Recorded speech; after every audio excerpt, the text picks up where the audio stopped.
मित्रांनो नमस्कार. कायदेशीर माहिती देणाऱ्या माझ्या YouTube चॅनलमध्ये तुमचं स्वागत आहे. आजचा विषय दोषमुक्ती, ज्याला दोषमुक्त म्हणतो आपण, एक्विटल म्हणतो, या संदर्भात आहे. बऱ्याच वेळेला हा भाग खास करून क्रिमिनल केसेसमध्ये आपल्याला नेहमी ऐकायला येतो की एक्विटल करण्याचं. एक्विटल म्हणजे काय, म्हणजे दोषमुक्त होणे म्हणजे काय, ही गोष्ट समजून घेणं फार महत्त्वाचं आहे.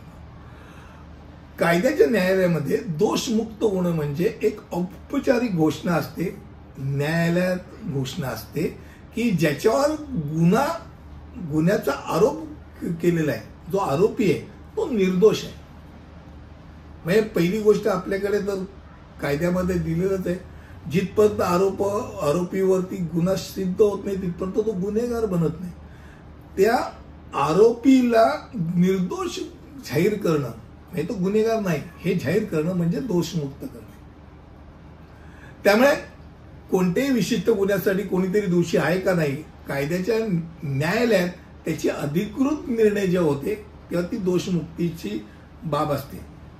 मग बऱ्याच वेळा असं होतं की पोलीस तपासामध्ये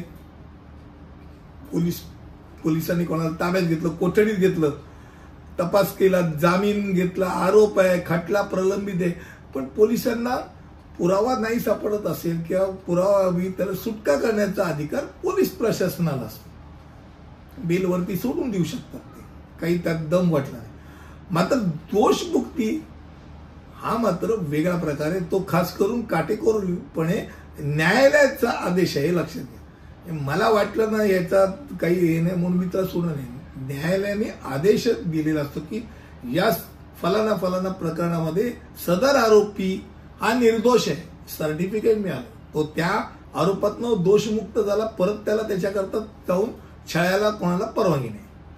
आता कुठच्याही न्यायालयाने एकदा निर्दोष ठरवल्यानंतर तो त्या सर्व दोषातनं दूर होतो, त्याच्यावर शंका दूर होते, हे लक्षात येऊ द्या.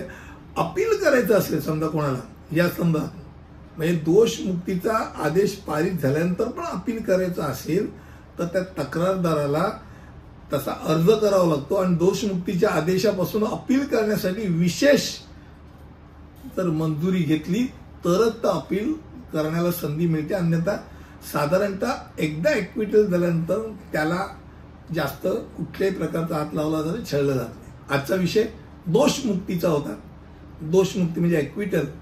मला वाटतं असेच वेगवेगळे विषय तुम्हाला सांगत असतो, तुम्हाला आवडत असेल अशी खात्री वाटते. पुढील व्हिडिओमध्ये असंच काहीतरी नवीन घेऊन येईल. तिथपर्यंत इथेच थांबतो. धन्यवाद.